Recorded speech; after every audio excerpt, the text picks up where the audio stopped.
Российской Федерации проносит начальник зенитного ракетного расчета зенитно-ракетный дивизиона 19-й отдельной мотострелковой бригады старший лейтенант Ковторин Максим Сергеевич.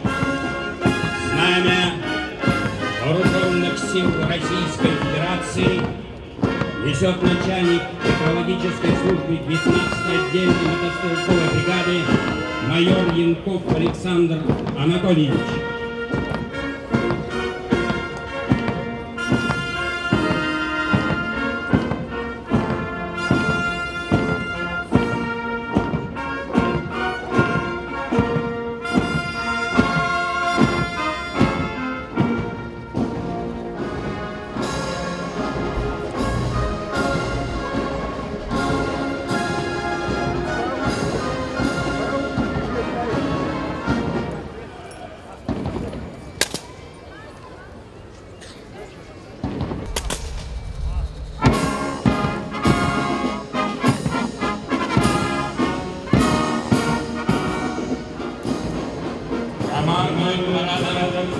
Заместитель командующего 58-й армии генерал-майор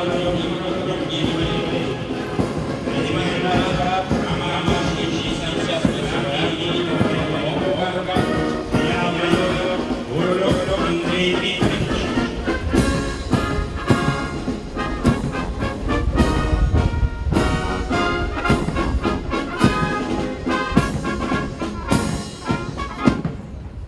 Товарищ генерал-майор, войска! Я в 67-й годовщины Великой Отечественной войне построены команд. Генерал-майор Никифоров.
глава Республики Северная Осетия Алания Таймураз Замбекович Мамсов. Дорогие ветераны, товарищи военнослужащие, участники военного парада, уважаемые жители Республики Северная Осетия Алания, поздравляю вас с главным праздником нашего Отечества, Днем Победы. 9 мая – священная для каждого из нас дата. 69 лет назад закончилась Великая Отечественная война. Наша многонациональная, огромная страна стала щитом между нацизмом и народами Европы, не позволив поработить планету, завладеть миром.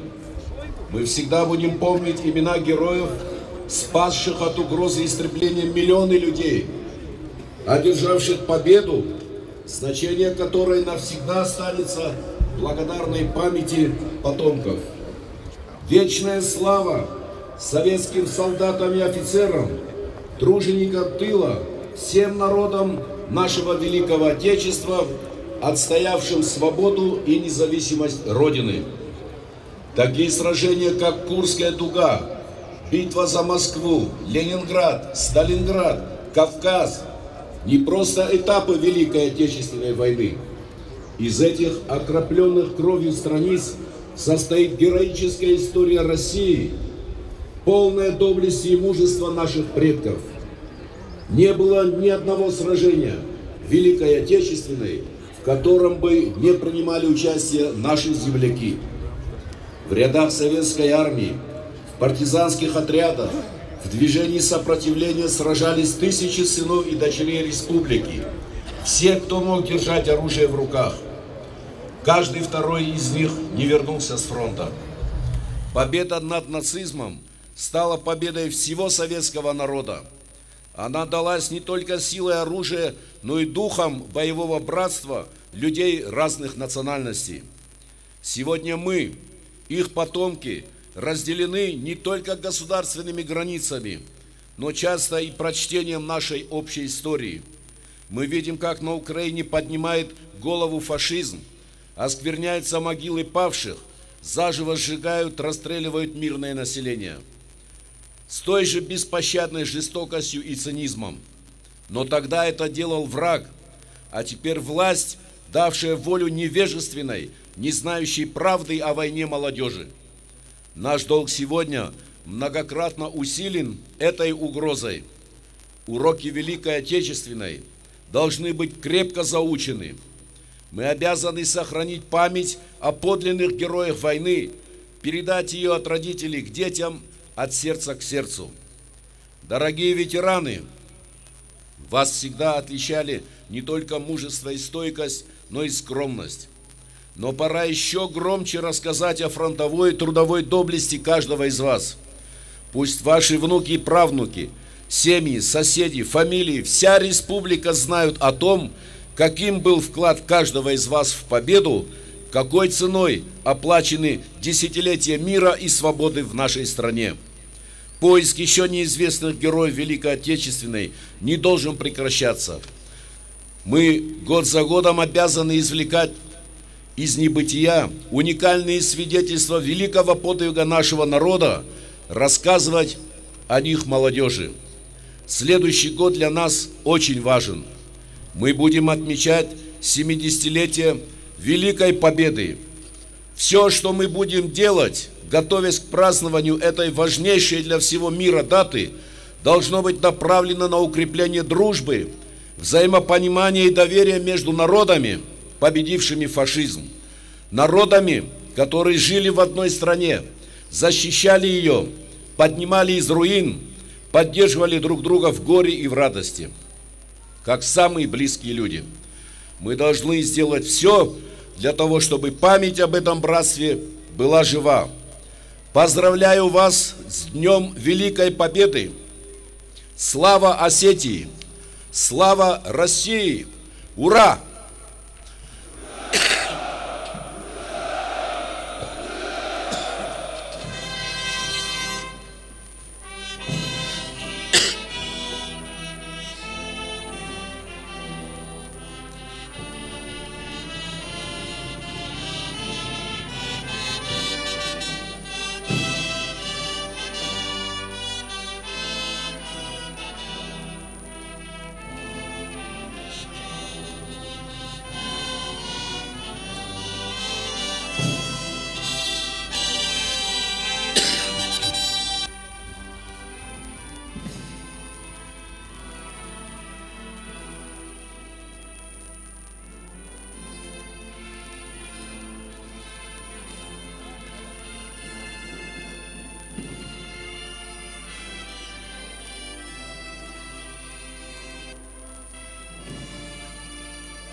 Торжественный парад, посвященный 69-й годовщине победы советского народа над фашистской Германией, открывает сводная рота барабанщиков Владикавказского кадетского корпуса. Во главе командир роты майор Гриценко Сергей Евгеньевич. Вновь на площадях страны в парадных расчетах проходят воспитанники кадетских и суворовских училищ.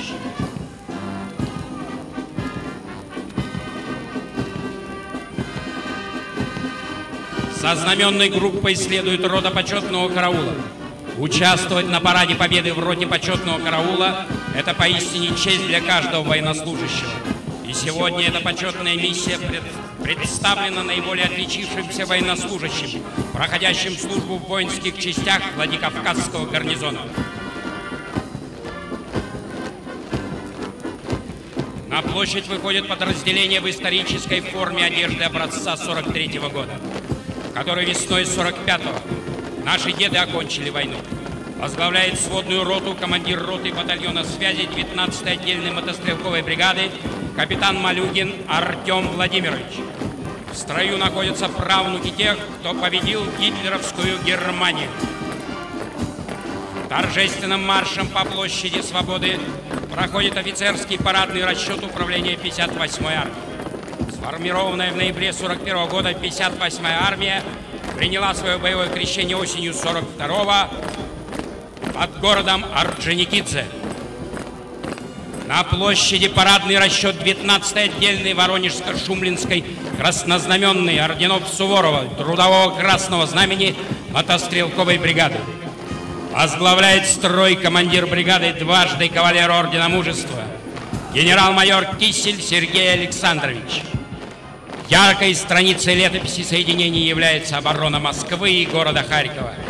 Участие в битве за Днепровский плацдарм, Яссо-Кишиневская операция и освобождение города Белгород. Перед нами военнослужащие 34-й отдельной бригады управления. Возглавляет парадный расчет командир бригады полковник Бобров Сергей Владимирович.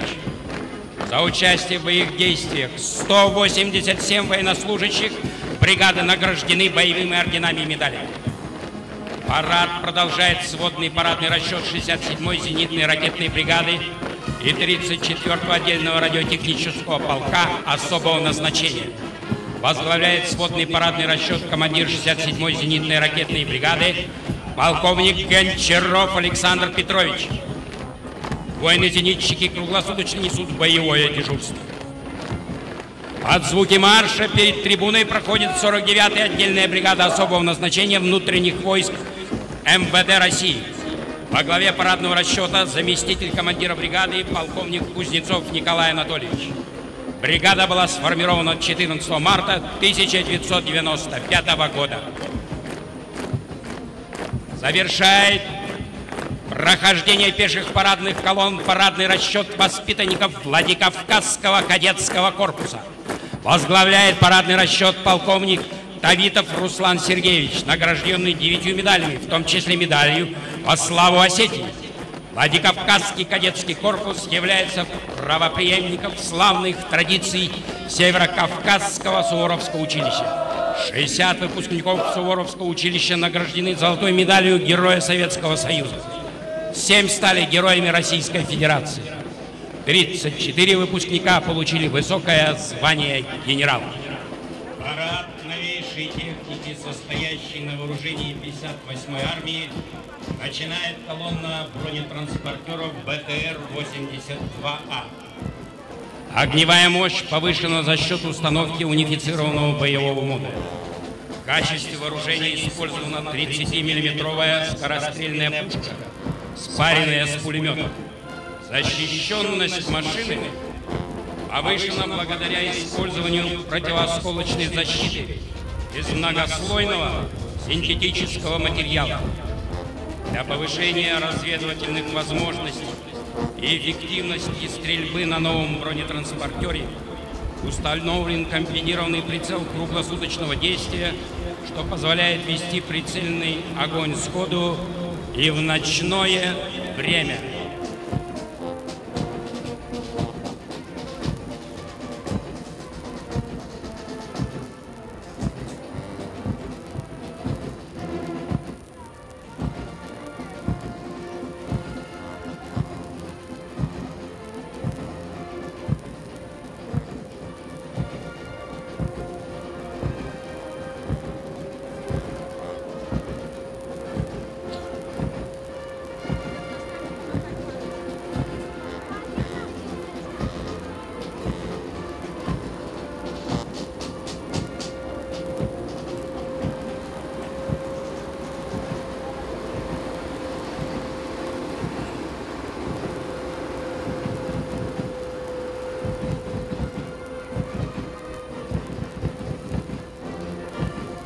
Продолжает движение механизированной колонны передвижная радиорелейная станция Р-419.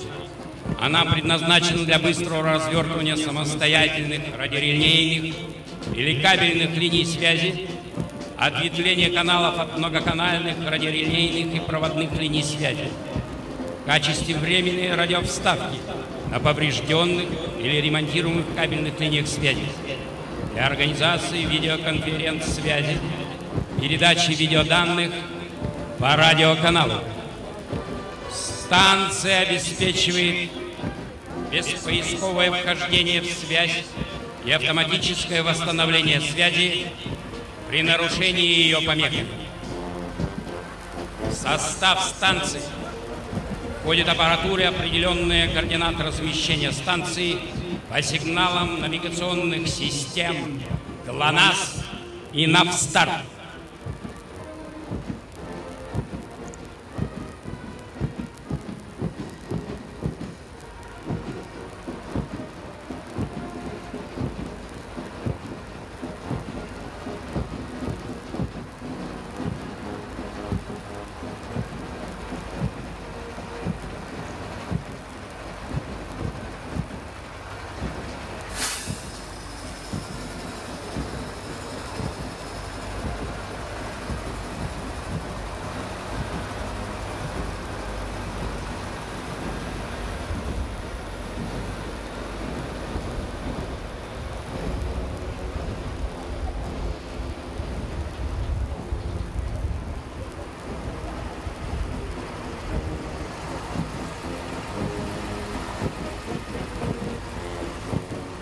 По площади двигается 152-миллиметровая гаубица МСТА-Б.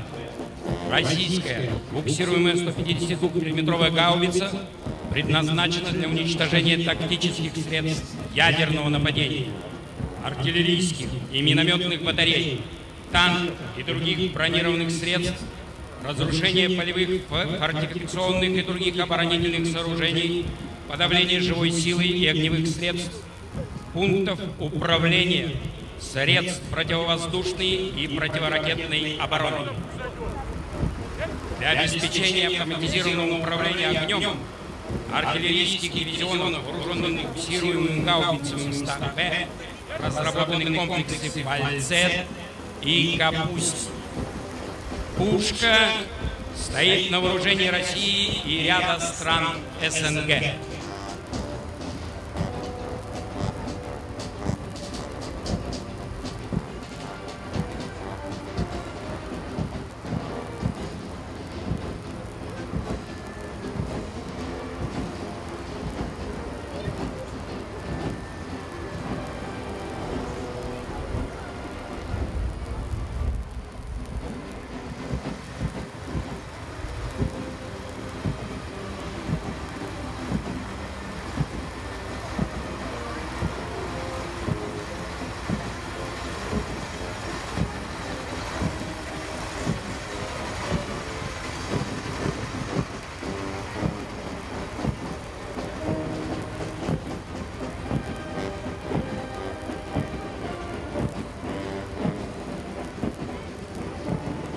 Следом на площади появляется российская модернизированная реактивная система залпового огня «Торнадо», созданная на базе реактивной системы залпового огня «Град».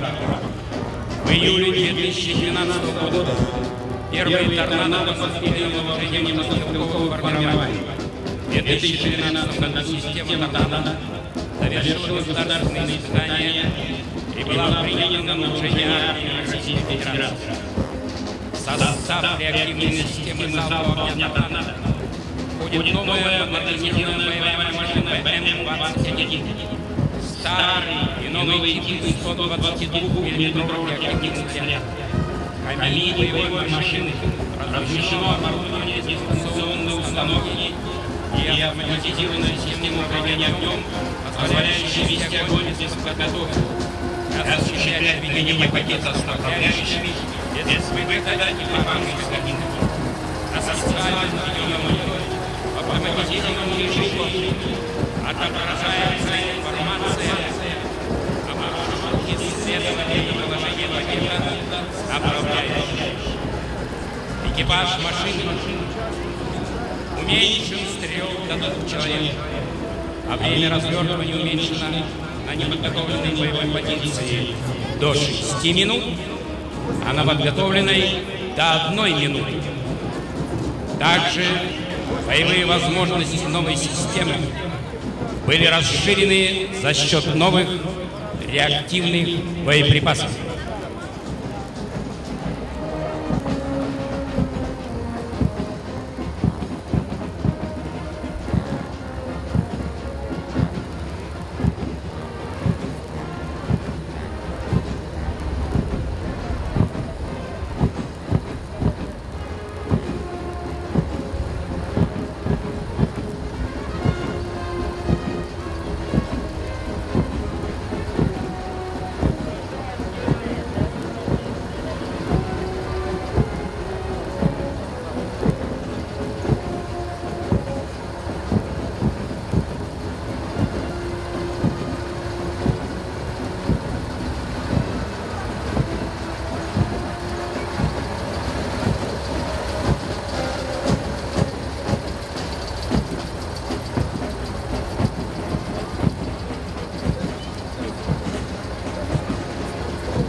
На площади появляется гусеничная техника.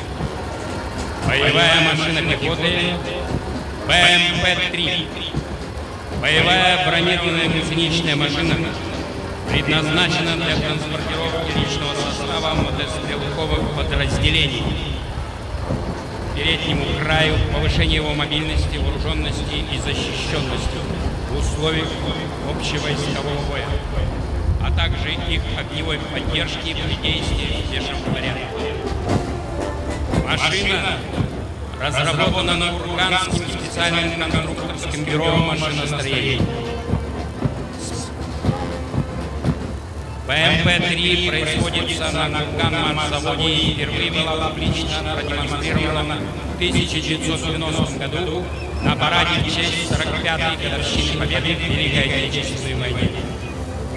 В состав комплекса вооружений БМП-3 входят 100-мм полуавтоматическое орудие пусковая установка 2А-70, 30-мм автоматическая пушка 2А-72, пулемет ПКТ калибра 7,62 мм, которые установлены в едином блоке, и комплекс управляемого вооружения «Бастион».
площади танки Т-90. Основной танк Т-90 был принят на вооружение в 1993 году. Ракетно-пушечный танк Т-90 – новая генерация российских танков, включающая в себя оригинальные конструкторские разработки и лучшие командовочные и конструктивные решения. Комплекс управляемого вооружения с лазерно-лучевым каналом управления позволяет вести стрельбу управляемой ракетой через ствол пушки с мест и сходу по неподвижным и движущимся целям на дальности от 100 до 5000 метров. Танк Т-90С может преодолевать подводные препятствия глубиной до 5 метров с безостановочным выполнением боевых задач после преодоления водной преграды. Машина имеет встроенное оборудование для самоокапывания, устройство для навески минных тралов и может транспортироваться всеми видами транспорта.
Парад военной техники продолжает 152-миллиметровая самоходная гаубица МСТА-С.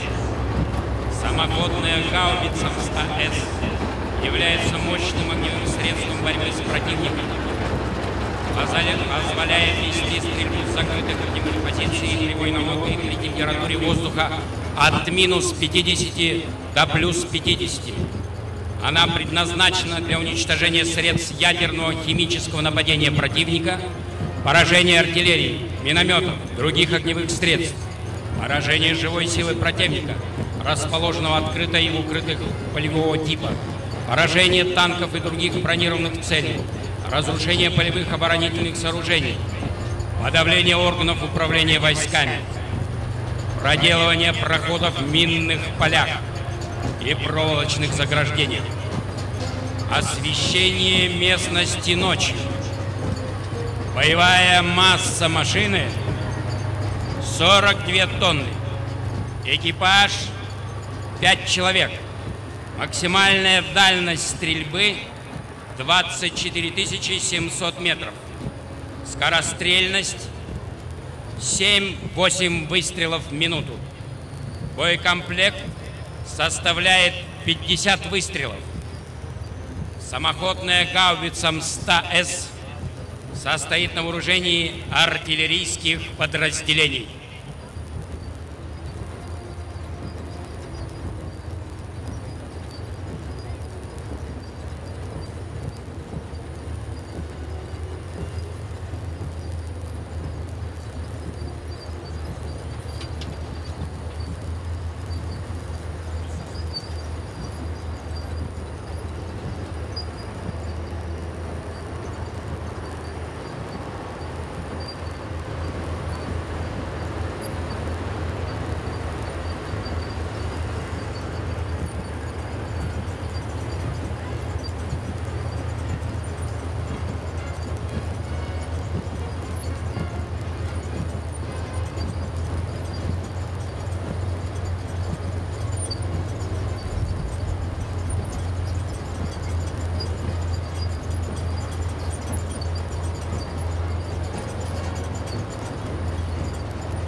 На площади проходят зенитно-ракетные комплексы, состоящие на вооружении войск противовоздушной обороны Российской Федерации.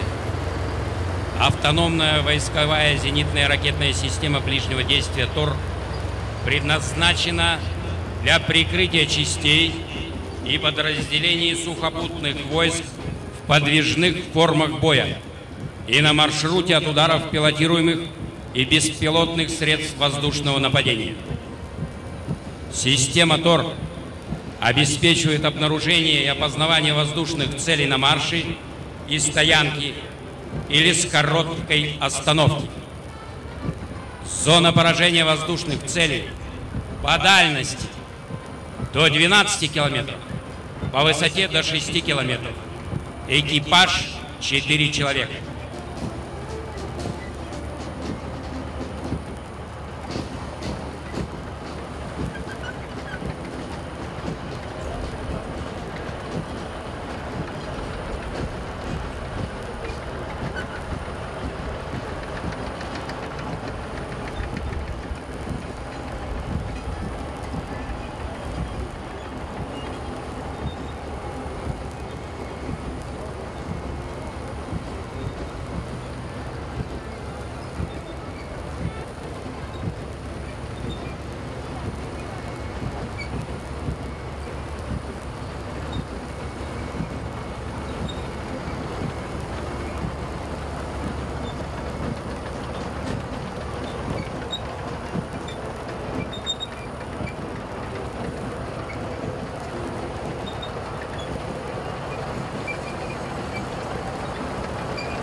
Завершает парад прохождения российской самоходной огневой установки зенитно-ракетный комплекс «Бук».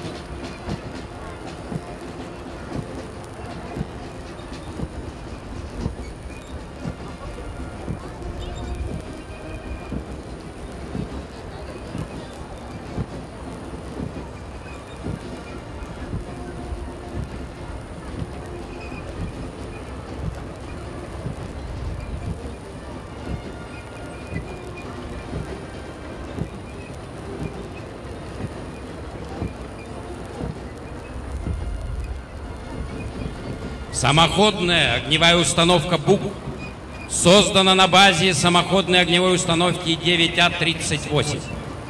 Основным отличием является организация сопряжения с другими составляющими зенитно-ракетного комплекса. Сопряжение происходит по телекодовой связи с командным пунктом, а также пускозаряжающей установкой 9А-39. Кроме того, «Бук» способен нести до 4 зенитно-управляемых ракет. Время перевода машины из походного положения в боевое составляет не более 5 минут. Перевод в боевой режим из дежурного не более 20 секунд. Перезарядка ракетами осуществляется либо с пускозаряжающей установки, и полный цикл перезарядки составляет 12 минут, либо с транспортно-заряжающей машины. В таком случае полный цикл перезарядки составляет 16 минут.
Завершает парад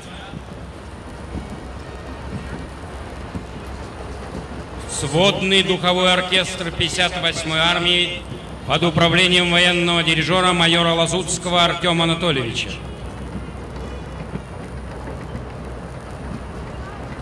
Когда я слышу духовой, озноб бежит по коже, перехожу на строевой и становлюсь моложе.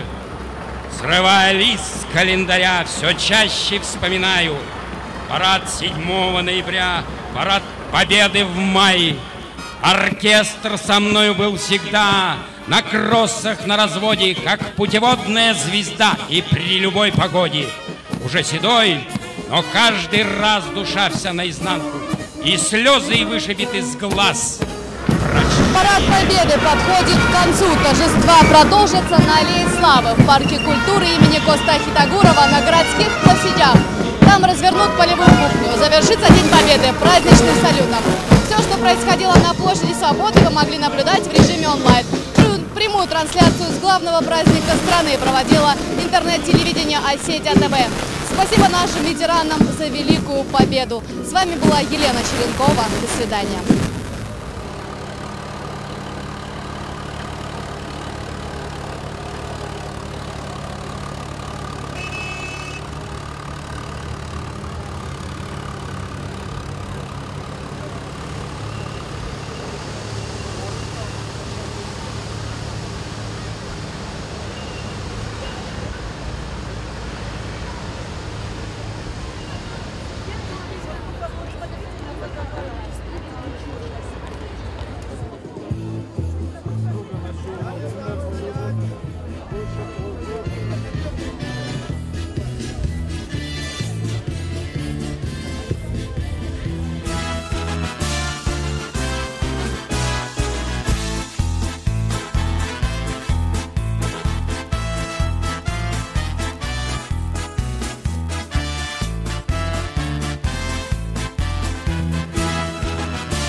Победа за нами, победа близка. И прав оказался отважный герой. Его фотография рядом со мной. Спасибо, дедуля, шепчу я ему, за то, что меня не дал никому. Это жести над флагами, каждый мост, каждый дом, светитят водопадами. Музыка за победным солнечным улицам, шел парад, как кино, а прошлое знаем по словам. Это было давно, идут по городу мальчики.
69-я годовщина.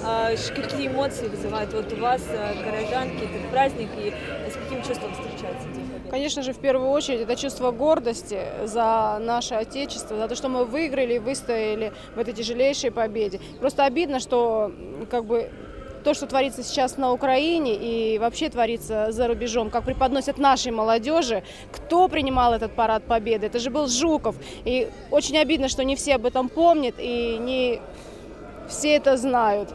Конечно, хотелось бы, чтобы наша молодежь помнила всегда. Но это все в первую очередь идет из семьи. Скажите нам, пожалуйста, вы сегодня на парад Победы, молодая семья пришла вместе с детьми. Вот что для вас, для молодой семьи, этот праздник? Вот почему вы решили взять детей? С детства надо приучать к тому, что наши деды, отцы, они воевали за нас. Мы ходим вот так свободно на своей земле. Чтобы они знали это тоже. С детства надо приучать детей. Вот как вы объясняете детям, что вот этот праздник, как вы пытаетесь донести значимость от этого праздника до своих детей? Пока на доступном для них языке. Что вот деды, вот ветераны проходят, и они нас защищали, чтобы мы сейчас в мире жили и как хотели, в свободе.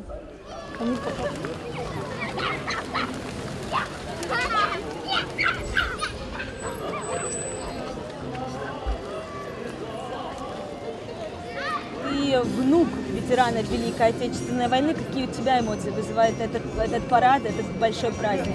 Восхищение, гордость своего дедушки. 9 мая для тебя это большой праздник для всей страны. Какие он у тебя эмоции вызывает? Вообще это мой любимый праздник. Я люблю военную технику.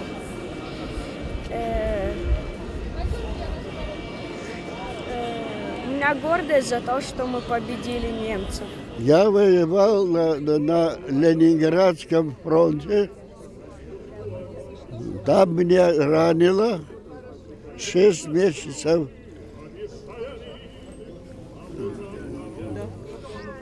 6 месяцев в госпитале Казани лечился. А потом на Центральном фронте меня, давали 6 месяцев отпуска, но Кавказ был оккупирован в этом времени. Я не хотел, что отец и мать по плену, а я буду гулять.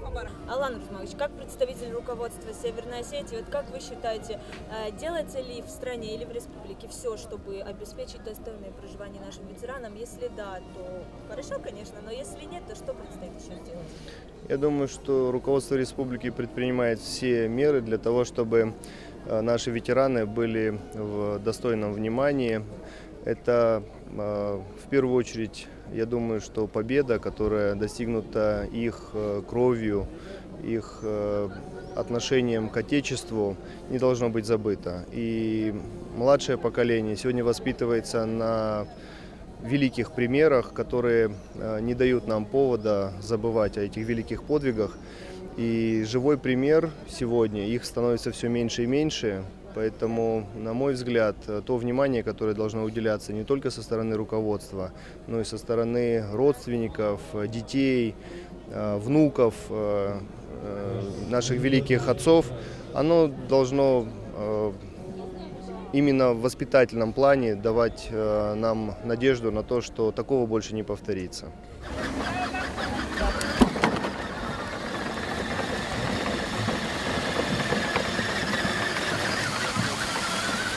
Во-первых, праздник не только для Северной Осетии, для всего бывшего Советского Союза, народа нашей страны, который празднует ежегодно вот этот праздник победителей, я так скажу.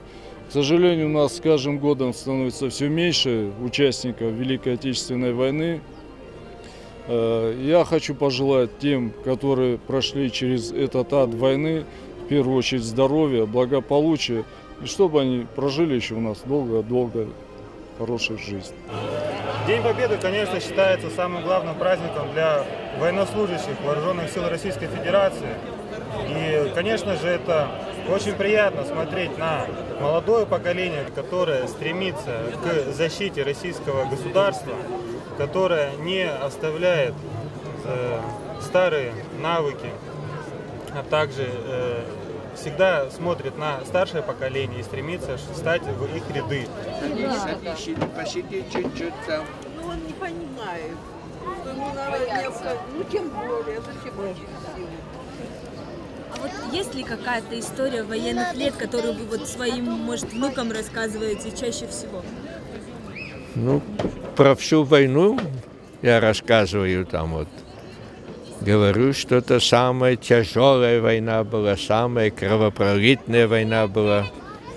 Но весь народ советский одержал эту победу выдающуюся. Немцы дошли не только до Москвы, Сталинграда, но до Владикавказа. Фактически отсюда их начал гнать до самого Берлина.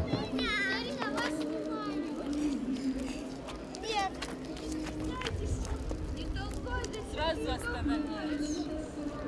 Нет, она катит, и ты вот здесь катишь. Давай, вместе надо катать. Это измазалось где-то.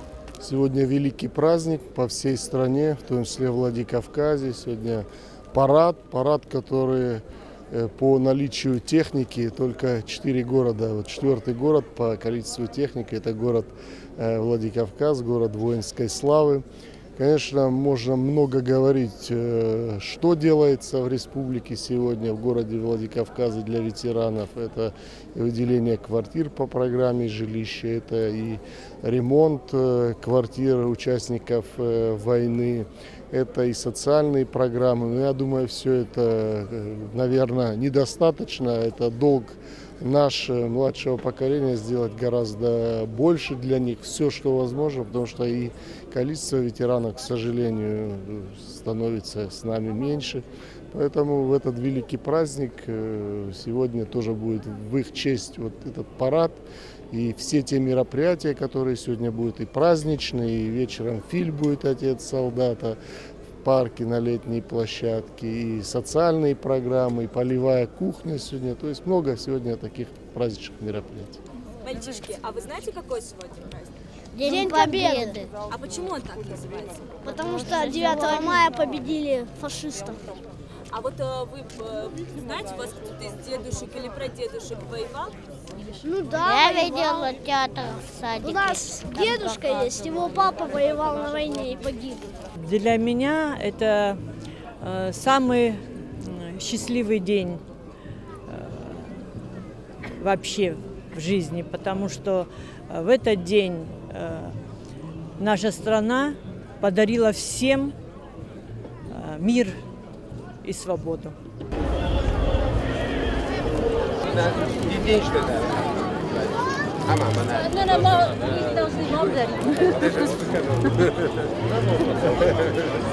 Ой, спасибо. А сколько вам лет было, когда война закончилась? Ну, мне было примерно 8 лет. Ребенок войны, да, таких? Да, называют? дети войны, я к детям войны отношусь. А вот дети войны, для детей войны, которые видели этот ужас, но не были на фронте, это вот что это вот такая? Вы знаете, все у нас вот как будто это было вчера. Все перед глазами. Все вот эти трудности, тяжести, которые перенесли наши семьи вместе с детьми. Вот. Наверное, у старших, может быть, меньше сохранилось. Вот. А вот у детей, вот, уже моего возраста, все это как вчера. Праздника вас. Благодарю вас, ребята. Праздником вас. Вот другим кому-нибудь. Руку можем вам пожать? Много мне. Куда? Спасибо вам большое. С праздником. Огромное. С праздником вас. Спасибо большое. Спасибо, спасибо. Чем больше внимания и значения для нас сохранит этот праздник, тем больше и наши дети будут знать, что имело место на самом деле. И я думаю, что нам далеко уходить и рваться вперед ультрасовременного мира. Нам не нужно этого, у нас своих ценностей достаточно. Когда война закончилась, народ, знаете, ликовал. Кто фуражку бросал, кто оружие бросал, кто... Это вообще победа такой, радость была. Кто плакал, кто радовался, улыбался. А сегодня уже вам, конечно, чистое небо. Вот, над вами. Сегодня вы пришли на парад Победы, посмотрели вот этот парад. Какие эмоции вот после него? И что для вас, для молодого жителя республики, 9 мая, День Победы? 9 мая – это символ победы, символ жизни, это освобождение всего населения земного шара от опасности уничтожения фашизмом. И благодаря нашим старшим ветеранам, которых с каждым днем, к сожалению, все меньше становится, благодаря им мы вот живем, видим друг друга, кушаем вкусную еду в мире, в согласии. Все, что у нас есть, это благодаря нашим ветеранам. Мы поздравляем ветеранов, кто сражался за нашу страну. А что вы хотите пожелать нашим ветеранам, девочки? Счастья. Я желаю, чтобы наши ветераны долго-долго жили, у них было все хорошо, они были счастливы.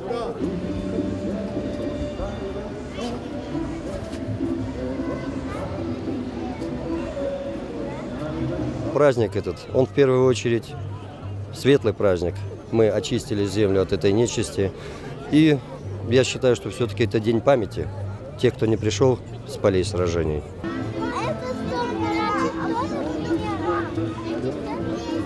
Я думаю, это самый главный праздник страны, потому что фашизм победили в первую очередь. Я думаю, каждый человек должен прийти и помочь ветеранам. Это долг каждого человека, потому что они избавили нас от фашизма. И что вы в этот день хотите пожелать нашим ветеранам? Еще долгих лет жизни, чтобы мы имели возможность перенимать у них опыт, слушать их добрые напутствия, мирного неба и, конечно же, чтобы они не видели больше никогда повторения тех событий, которые им пришлось пережить. Ветеранов их очень мало осталось, и с каждым годом все меньше и меньше становится. Конечно же, в первую очередь им здоровье. Долгих лет жизни, может быть, это и банально звучит, но в первую очередь здоровье, здоровье, здоровье. И чтобы мы не только 9 мая помнили о них, а чтобы помнили о них каждый день. Вот мы все флаги. Помахай вот так флагом, помахай, давай. Вот молодец.